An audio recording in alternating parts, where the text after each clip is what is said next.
Hello guys, আপনারা সবাই কেমন আছেন? আশা করি সবাই ভালো আছেন। এখানে দেখেন আমার গরুটাকে বুক লাগছে, আমার মোবাইলটাকে ফেলতে চাচ্ছে। আমি চলে যাচ্ছি আমার গরুর জন্য ঘাস আনতে। আপনাদেরকে আমি যেখানে যেখানে যাচ্ছি সব কিছু দেখাবো।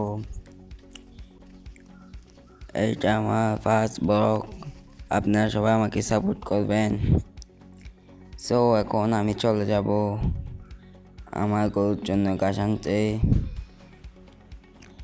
আমি আপনাদেরকে সব কিছু দেখাচ্ছি। আমি এখন যাচ্ছি আমার গরুর জন্য ঘাস আনতে। সো আমি এখান থেকে ঘাসগুলো কাটবো। দেখেন আমি কিছু কেটেছি, আমার থেকে হয়ে যাচ্ছে, আর কিছু কাটলে হয়ে যাবে। এখন আমার থেকে যাওয়ার পর আমি চলে যাচ্ছি। আপনারা সবাই ভালো থাকবেন। আল্লাহ হাফেজ।